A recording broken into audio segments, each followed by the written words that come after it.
हाय दोस्तों, मैं प्रयागराज शर्मा हूँ। मैं आज बात करूँगा excavation for roadway and train work part 5। इसमें आपको डिटेल बताऊंगा मैं एक्सकवेशन फॉर सरफेस सब सरफेस ड्रेन्स के बारे में। आप क्लॉज 301.3.8 में देख सकते हैं दोस्तों। उसमें लिखा हुआ है where the contract provides for construction of surface subsurface drains, the same shall be done as per clause 309. Excavation for these drains shall be carried out in proper sequence with other works as approved by the engineer। तो दोस्तों इसमें कहा गया है कि जो भूतल या उपसतही नलियों के लिए खुदाई, तो इसमें जहाँ मतलब कॉन्ट्रैक्ट में दिया होता है कि सतह या उपसतह की नालियों के निर्माण के लिए प्रदान करना, मतलब उस सतह को बनाने के लिए वही क्लॉज 309 के अनुसार किया जाएगा ये काम। और इन नालियों के लिए उत्खनन को अभियंता द्वारा अनुमोदित अन्य कार्यों के साथ उचित क्रम में किया जाएगा। जो भी इंजीनियर बताएगा उसके हिसाब से, उस क्रम के हिसाब से उसको किया जाएगा।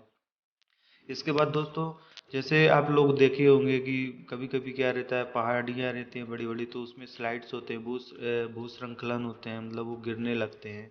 जैसे जो हिली एरिया होते हैं, तो उनको किस तरह से काम करना है वहाँ एक्सकवेशन का, तो इसके बारे में बताया गया है कि 301.3.9 इसमें दिया गया है slides. If slip slides over bricks are substance occur in cutting during the process of construction, they shall be removed at the cost of the contractor as ordered by the engineer. Adequate precautions shall be taken to ensure that during construction the slopes are not retained unstable or give rise to recurrent slides after construction. If finished slopes slide into the roadway subsequently, such a slide shall be removed and paid for at the contract rate for the class of excavation involved, provided the slides are not due to any negligence on the part of the contractor. The classification of the debris material from the slip slides etc shall conform to its condition at the time of removal and payment mode accordingly regardless of its condition earlier।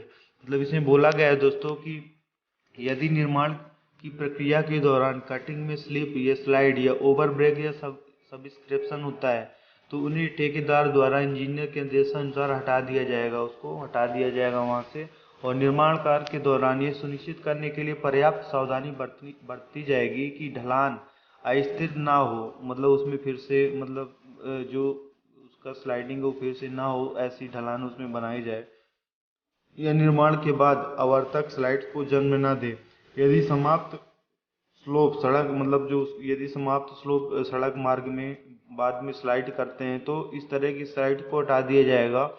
और इसमें शामिल उत्खनन के वर्ग के लिए अनुबद्ध दर पर भुगतान किया जाएगा। जो भी उसमें एक्सकवेशन के लिए वर्ग स्क्वायर के हिसाब से जो भी उसका कॉन्ट्रैक्ट दिया गया है, तो उसके हिसाब से उसको भुगतान किया जाएगा, बशर्ते स्लाइड्स ठेकेदार की ओर से किसी भी लापरवाही के कारण ना हो।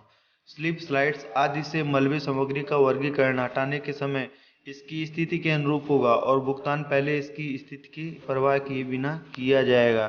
तो ये चीज़ भी ध्यान देना है दोस्तों। इसमें पूरी डिटेल्स दी गई है किस तरह से उसका भुगतान होगा और किस तरह से जो स्लाइडिंग्स होती है वो ठेकेदार की लापरवाही के कारण यदि नहीं होती तो उसका भुगतान किया जाएगा। यदि प्राकृतिक आपदा के थ्रू होता है तो उसको हटाने के बाद। इसके बाद दोस्तों इसमें देख सकते हैं लिखा हुआ है क्लॉज 301.3.10 में डिवाटरिंग, कि हम जब डिवाटरिंग करते हैं तो किस लिए करते हैं और कहाँ करते हैं। तो if water is met with in the excavations due to springs sewage rain और other cases, it will be removed by suitable diversions pumping or bailing out, and the excavation kept dry whenever so required or directed by the engineer. Care shall be taken to discharge the drained water into suitable outlets as not to cause damage to the works, crops or any other property due to any negligence on the part of the contractor. If any such damage is caused, it shall be to the sole responsibility of the contractor to repair, restore to the original condition at his own cost or compensate for the damage। तो इसमें बोला गया है दोस्तों कि dewatering जो करते हैं यदि स्प्रिंग, सीवेज या बारिश या अन्य कारणों के कारण खुदाई में पानी की पूर्ति होती है, मतलब उसमें पानी आ रहा है, यदि हम एक्सकवेशन कर रहे हैं तो पानी आता है, तो उपयुक्त विचलन या पंपिंग या बुलेटिंग द्वारा उसे हटा दिया जाएगा। पंपिंग के थ्रू उसको बाहर निकाल दिया जाएगा वहाँ से। और जब भी आवश्यक हो या इंजीनियर द्वारा निर्देशित किया जाएगा कि किस तरह से काम करना है, तब और जो खुदाई करेंगे वो पूरी तरह से सूखा हुआ हो जाना चाहिए। इस तरह से डिवर्टिंग करना है वहाँ। और नाले के पानी को उपयुक्त आउटलेट्स में डिस्चार्ज करने के लिए ध्यान रखा जाएगा, ताकि काम फसलों या किसी अन्य संपत्ति को नुकसान ना पहुंचे।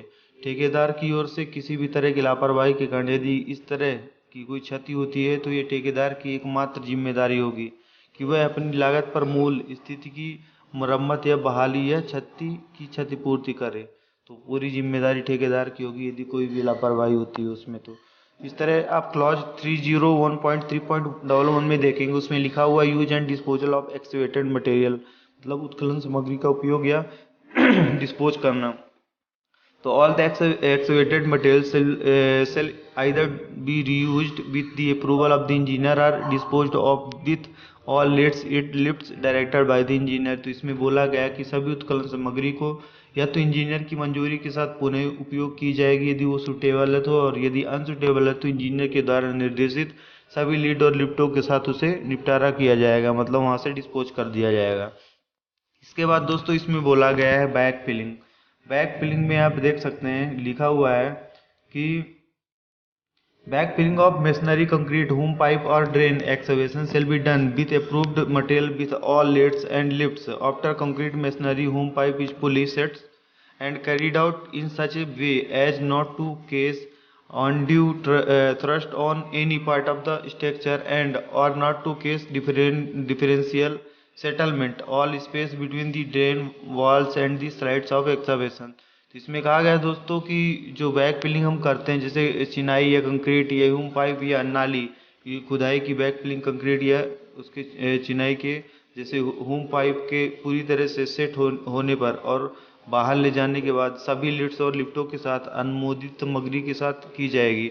और इस तरह से किया जाएगा ताकि संरचना के किसी भी हिस्से में अनुचित कारण ना हो, मतलब उसमें कोई भी नुकसान ना हो। और यह तो इसके अंदर डिस्पोज करने का कारण नहीं है। यदि नाली की दीवारों और खुदाई के लिए किनारे के बीच सभी स्थान से इसमें क्या है कि पर्याप्त रूप से इसमें बैक फिलिंग किया जाएगा और जो भी ओरिजिनल सरफेस होगा वहाँ अलाउंस सेटलमेंट होगा उसमें 150 mm तक उसको कंपैक्टेड करते हैं। इसमें जब भी हम बैक फिलिंग करते हैं तो ये चीज़ ध्यान रखना है हमको कि 150 mm तक उसमें कंपैक्टेड करना है और पूरी डेंसिटी जितनी चाहिए और डेंसिटी जितनी रिक्वायर्ड रहती है वो डेंसिटी हमको इसमें निकालना पड़ेगा और पूरी तरह से कंपैक्टेड करके और लेयर बाई लेयर हमको बैक फिलिंग करना है दोस्तों। वो मैकेनिकल टेम्पर या रैमर या प्लेट कंपैक्टर का यूज करते हैं इसके लिए। इसके बारे में आगे डिटेल जो है अगले वीडियो में आपको इसके बारे में और भी डिटेल्स आपको मिल जाएगी किस तरह से बैक फिलिंग की जाएगी। थैंक यू दोस्तों, वीडियो देखने के लिए धन्यवाद।